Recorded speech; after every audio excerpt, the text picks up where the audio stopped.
So 25 years old, don't worry.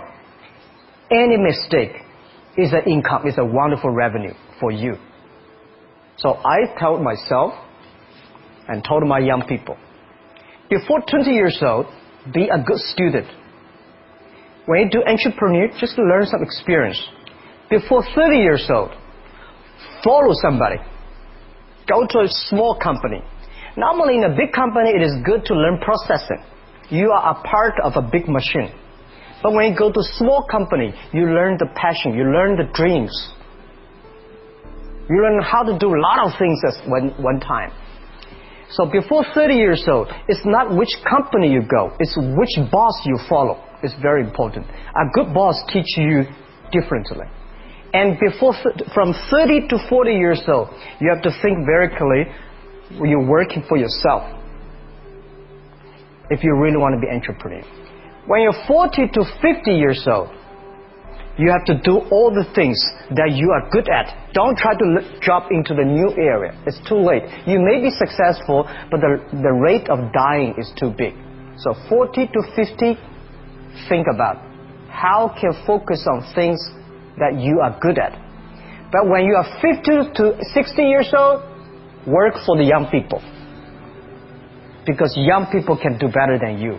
So rely on them, invest on them, making sure they're good. So when you are over 60 years old, spend time for yourself. On the beach, sunshine, right? It's too late for you to change normally.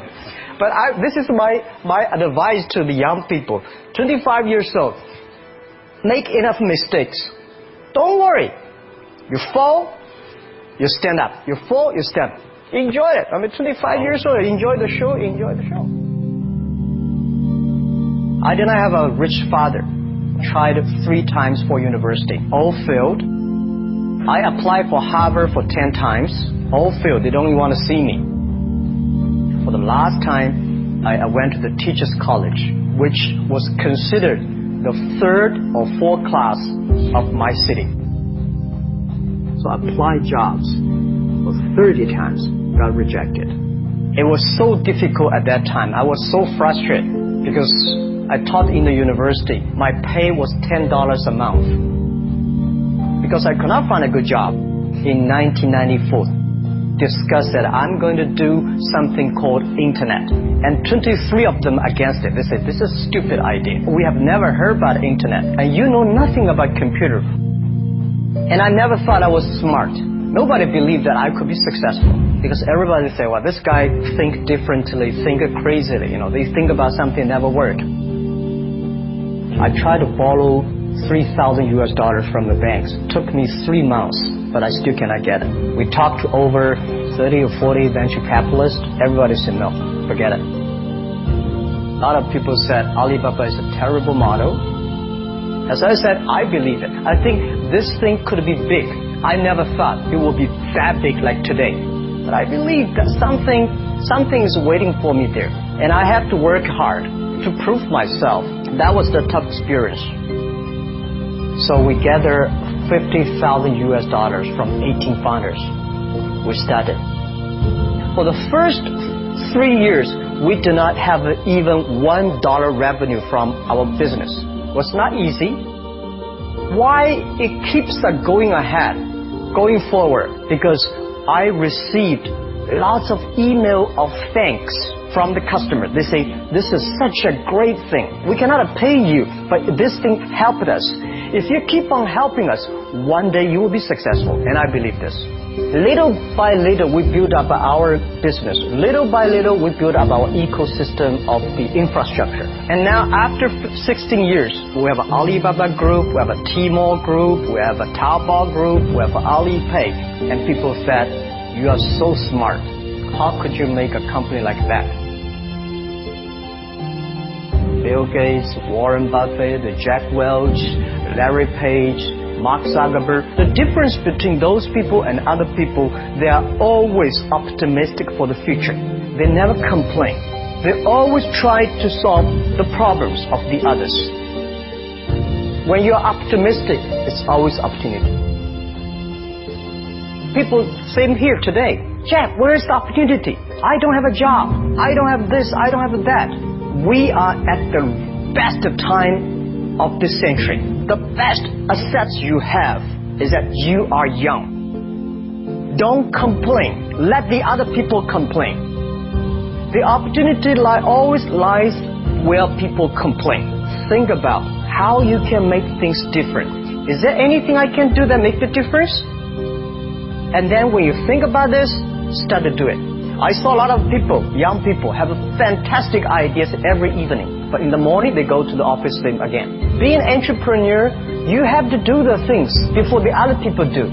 You have to wake up before the other people wake up. You have to be more brave than the others. Use instinct. Everything you do is to the need of the customer. To everybody, to any person, tomorrow is new. Make the move. Make the action. Whether investors believe in this or not, whether your friends believe it or not, whether your parents believe it or not, that's not important. You believe it. Your team believe it. And work day and night on this. That's how the things happen. Make enough mistakes. You fall, you stand up. Any mistake is an income, is a wonderful revenue. Don't worry about the money. Money follow the people. People should follow the dreams. If you have a dream, just to go ahead.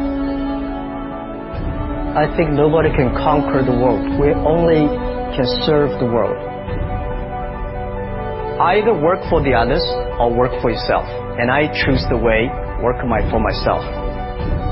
Working for myself, that means working for the society. If you really want to work for yourself, think about the others. Because only when the other people are successful, when the other people are happy, you will be successful, you will be happy. I think today people worry a lot about the world, about the economy, China, economy in the world. But I'm very optimistic.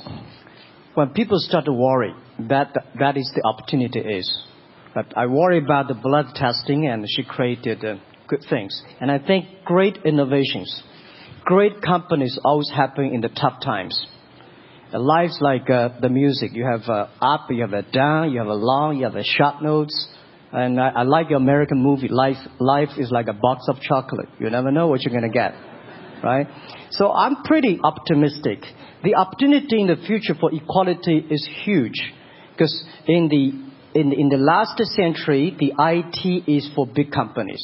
The globalization is for big companies. But now with the technology, we can serve those 80% of the companies that never been served. We can serve the 80% of the young people that have never been served. Technology for internet is so cheap, so easy to use. One of the reasons why we grow in China e-commerce so fast, much faster than the USA, because our infrastructure of commerce in China was too bad. When it is too bad, something happens and goes. Today we are working on the rural areas of China. I can never imagine that China, about 800 million people still live in the rural areas, are farmers. And there are about close to 200 million people. Their income is less than $1 per day. And before the internet, it's impossible for these guys to reach the PC because it's so difficult. Even people like me, I don't know how to use a PC. But now 80% of the farmers, those people using mobile phones. When I have the mobile phones, the internet, the data, things change a lot. So I'm excited about the future. People always worry. That's I love the young kids sitting there and talking about the dream, the hopes. Because if they have the hope, we have the hope. That's what I believe. And let's just take what you do. And I've loved every description I've ever heard about how you serve people, and your story about the bamboo farmers and your wife and her friends. It was fabulous. But where's this going? What are you going to do? What are your plans to maximize the use that people in remote rural areas of China can make of their cell phones besides ordering your products? How are you going to get it? Are you going to get them in the banking system through cell phones? How? Well, we never know that we can grow so fast. The past 5 months, we covered 4,500 villages. And these people, normally they use in very traditional way. It took them like we went to a rural area. It took the farmers 2 hours to work to the downtown in the middle of the town and buy things. But today, because the mobile phone, and we can deliver things to their home, to their village within 72 hours. I remember last week I read a very interesting news. This is amazing. There is a girl, she told me a story. She said her grandfather, 92 years old birthday. And for his life, he always wanted to try one Western style food. But he lived in the rural areas. There's no such restaurant food. So she said, I tried on the internet, book a restaurant dinner for Western food, delivered to that village. And they finally immediately find one restaurant. There are 3 guys. They took like a 3 days bus from Shanghai to that village, made Italian spaghetti and beef for them for this 92 years old birthday. And whole village was excited. Everybody started, wow, we can order food, Western style food. So buying almost everything. And also we're helping. There are a lot of farmers. They plant a lot of apples, great apples. But 90% of the apples rotted because there's nobody buy them. They normally buy by track. If you sell the apples, they sell whole track. And using the traditional way, they can sell by whole basket of the apples. But now, because of the internet, they sell by one. Each apple they sell $1. Or 1 RMB or 2 RMB for each. So the farmers will see using internet, they can buy and sell using the mobile phone. That changed their lives. And I think it's exciting. And people need examples when they see, my neighbor made money through online to selling things. My neighbor buy much interesting things online. People start to learn. And more people start to buy the mobile phones.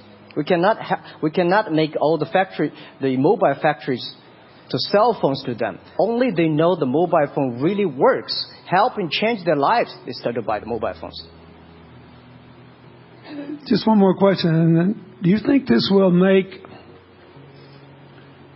the current problems like the current problem in China less likely? That is, if we'll have more market information and the market will drive where the investment goes instead of the government trying to make judgments about, I better build another housing development or office development here, there, yonder, and you wind up with a bubble.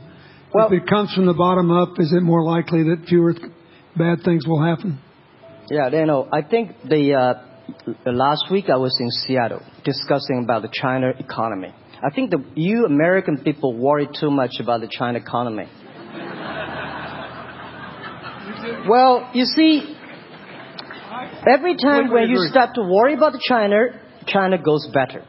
Every time you think China's in problem, we'll get better. But when you have to say, you have a high expectation of China always a problem. Like parents have the expectation of the kids, are the same. But there's a big difference between American consumption because people say, the economy is bad, so China consumption will be good low. No, totally different. You Americans love to spend tomorrow's money. And the other people's money, maybe. Or maybe the children's money. We Chinese love to save money. We are probably the largest country, the safe deposit in the whole world. Because we've been poor for so many years. When we make money, we put in the banks. Because someday we know the disaster is coming, so we can spend the money. So when the economy is bad, we still have the money to spend. You guys probably don't. You worry. And the second thing is that China been focusing on developing for the past 30 years. China government so strong on investment, so strong on exporting. But they are too weak on the domestic consumptions. Domestic consumption is not driven by government, it's driven by entrepreneurship. Driven by the market, not the government. So in the past 20 years, government is so strong. Now they're getting weak. It's our opportunity. It's our show time. to see the market economy, entrepreneurship, how we can develop the real consumption. I think if the China developed the great consumption, we have a 300 million middle class. In next 15 to 20 years, we're going to have 500 million middle class. We need to import a lot. So when we start to import, that's a great. It's going. I worry a lot when we export. When we export, we got a terrible sky, we have a terrible water, we have a terrible environment. When we start to import, we got to be better. So that's all the great opportunity, guys. Be happy about that. I'm serious. I agree with that. I'm serious. Yeah.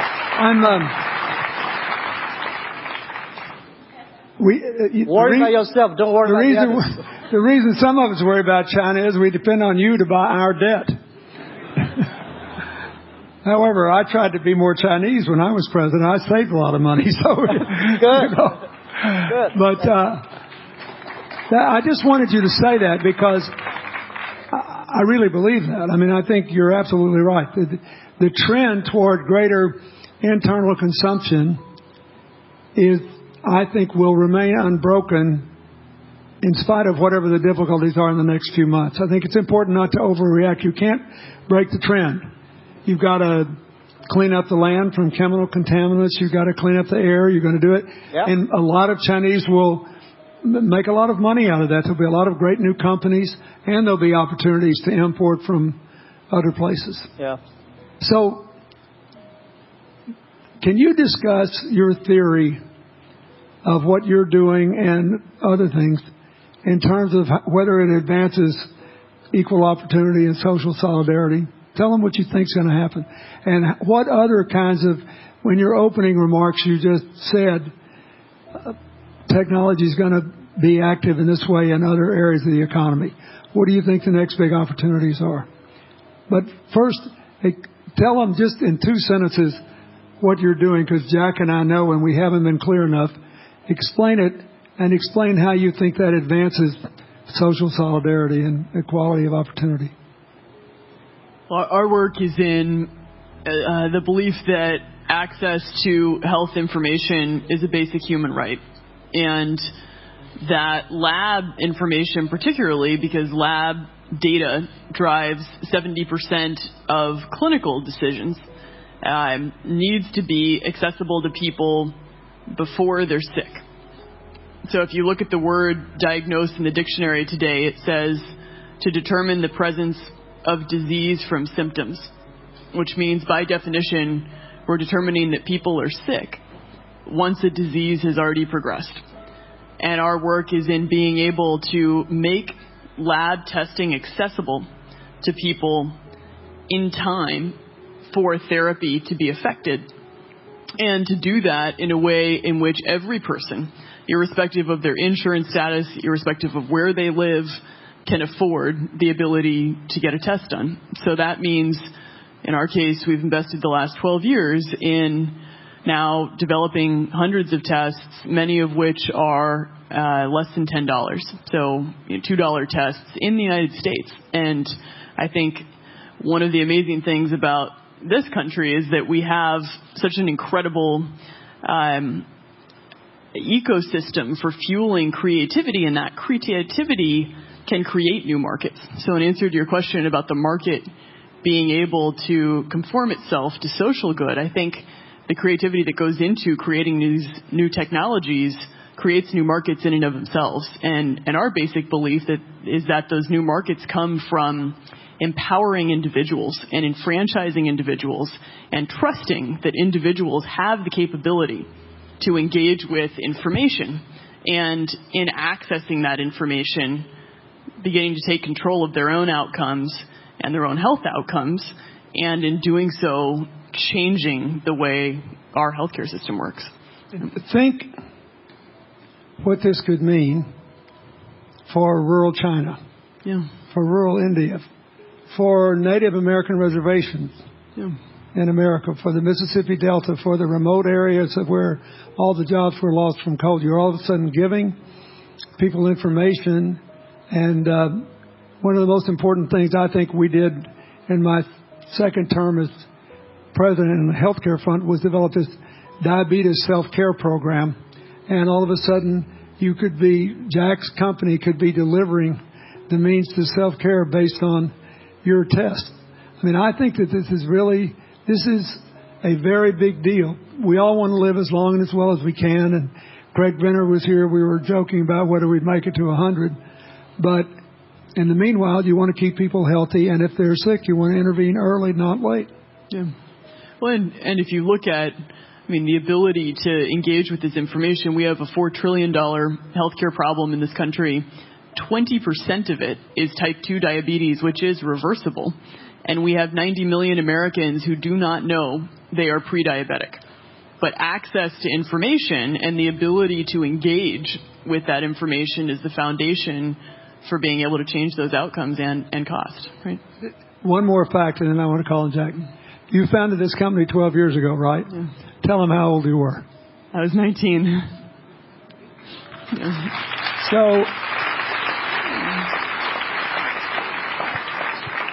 don't worry about the future. We're in good hands. So, I was thinking about 19, where I am. 19, I've not passed the examination for university yet.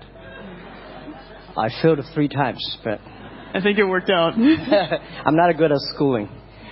Well, yeah, that's why I give confidence to a lot of young people in China. If Jack Ma can be successful, 80% of the people can be successful.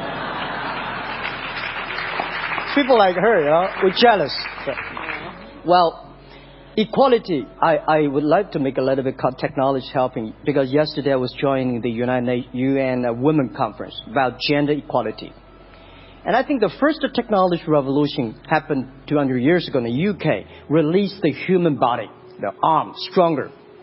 The second technology revolution in the USA for energy, you can last long. But this technology revolution released the brain. So this century is not a competition who is stronger, whose muscle is stronger. It's who is smarter, who is up, who can listen. It's the challenge of wisdom. So man and woman are equal. On the internet, you can never see he's a woman or a man. And on the internet, women can serve much better than men on the internet. And a man talking about a business, talking about numbers, competition, they make business very cold. Women, they make business very cozy, lifestyle, and interesting. 50%, more than 50% of our shop owners, more than 5 million shop owners are women. And people love that. This is the great thing I see, that this century we see more and more women leaders, on the state leaders, presidents. In the future, we're going to General Secretary of the United Nations should be a woman leader. And this is the great century for equality. And I feel excited about that. Let me ask you, we're almost out of time, but one of the things that we haven't talked enough about here, not just here, but generally, is whether the leapfrogging we saw with cell phones, which was instrumental in your phenomenal business success, and which will make it possible for you at the appropriate time to do what you've done on a global scale, hitherto unimaginable in all of human history for anybody to have any of their own health data.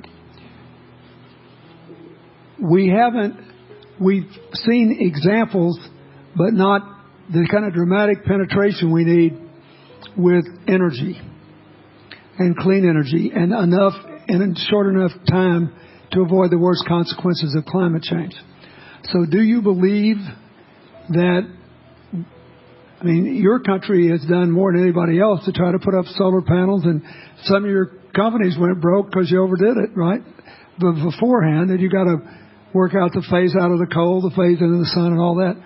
Meanwhile, Africa, which is growing like crazy because of the cell phone in no small measure, and has 6 of the fastest growing countries in the world, still has vast swaths of its land totally dark at night. Do you believe that it's possible for us to scale up with distributed solar power rather than centralized as quick as we did with the cell phone? And if so, and if that were your business, if you had to quit what you're doing today and start there, how would you do it? And how would you do it? Very first, I know that.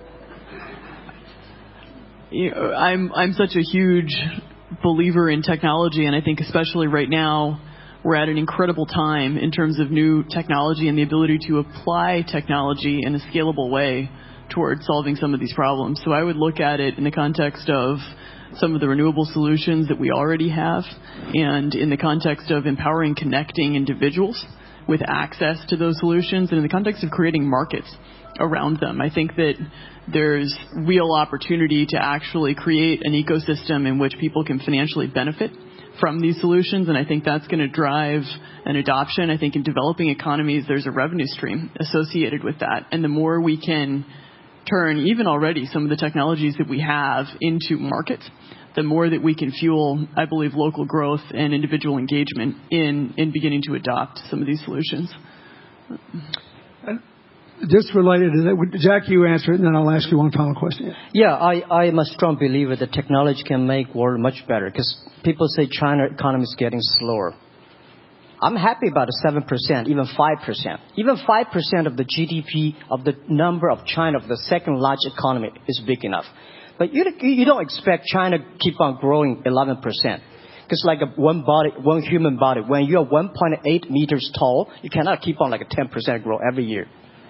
You have to grow the quality, your mind, the wisdom. So I think China needs new technology to solve these problems. And which today, the data, the clean technology, all these things that China is supposed to do, if we keep on the tradition, the old ways, we'll go nowhere.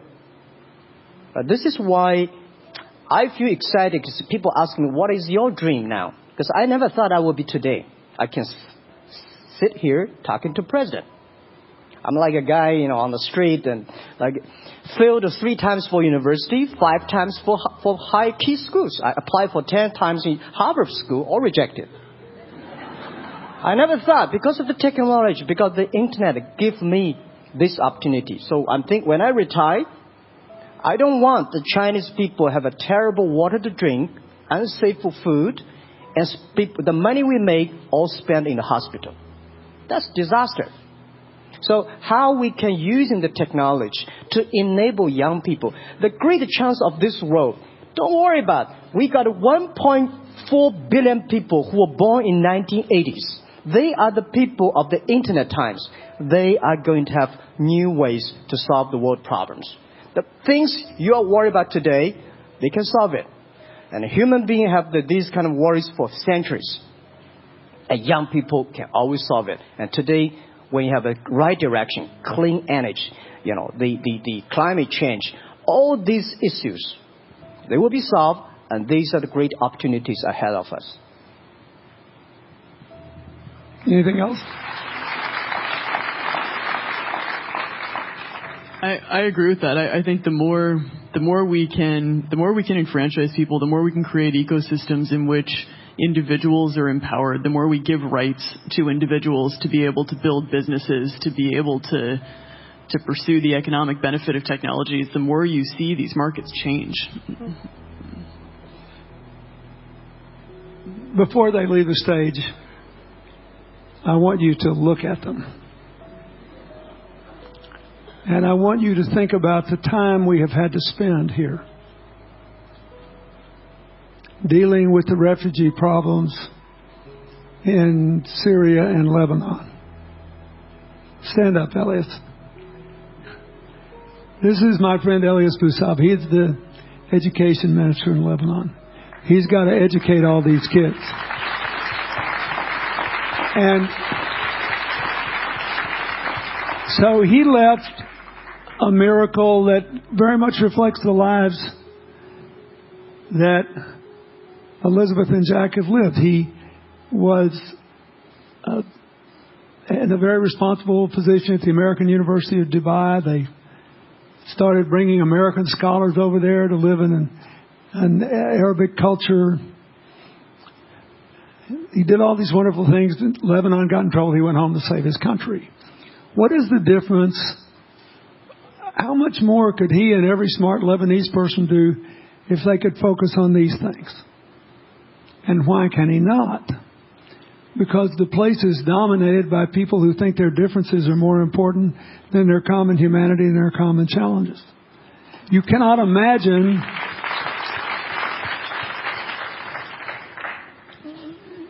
Jack Ma's proud of being Chinese. I like that. He never hid it. He's happy about it. I'm proud to be a global citizen too. Yeah. And I imagine Elizabeth's proud to be a blonde-haired, blue-eyed American techno whiz from Northern California. Yes. But they don't, not a word either one of them has said has defined the meaning of their lives or the direction of their work with negative reference to someone else. My friend Dikembe Mutombo, stand up. No, you don't have to stand up. It'll hurt you too much. You're an old man. My 7'2" tall friend was just inducted into the National Basketball Association Hall of Fame. And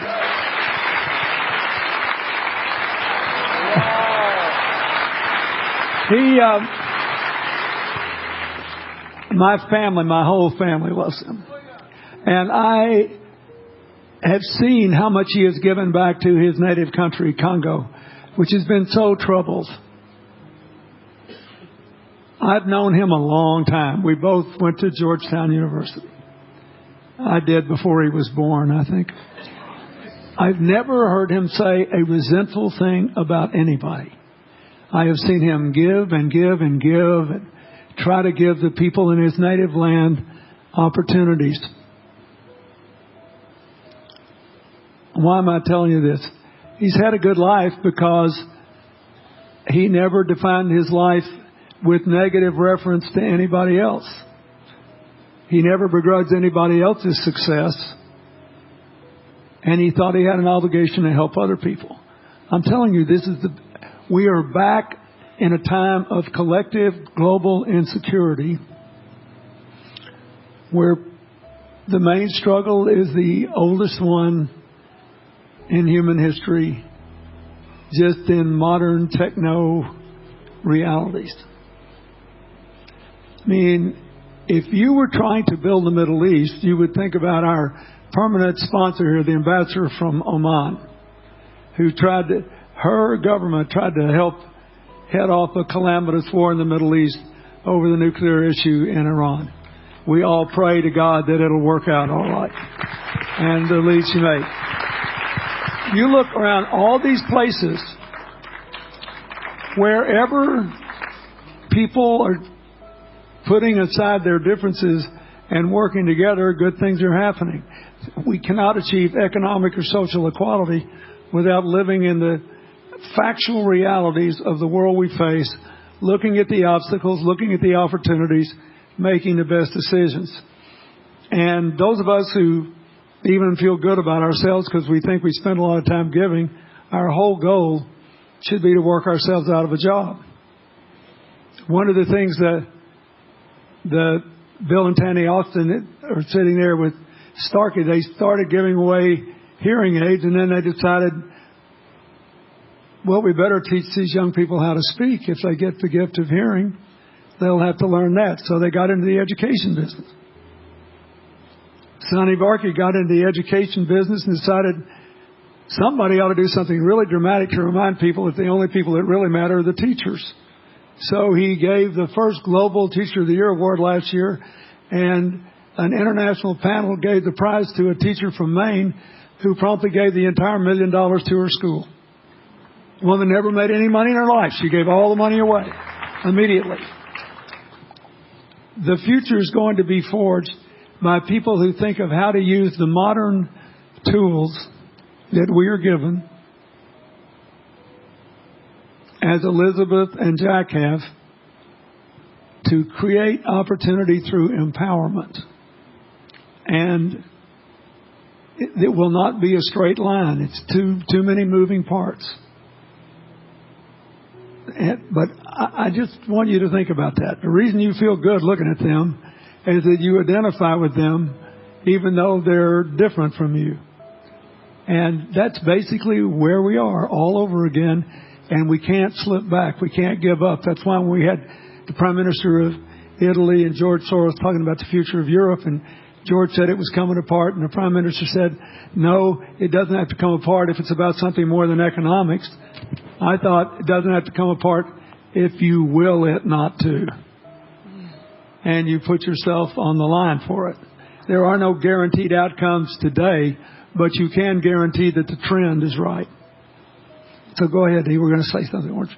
Yeah, I just wanted to add, as we're talking about the future and from my own experience and looking at all the faces here, I think a huge part of the answer to your question is also to raise our little girls with the stereotype that they can be the best in engineering and science and math. Because when they do in all of these industries, it changes everything. And we need to do that in this country, and we need to do that as parents in other countries.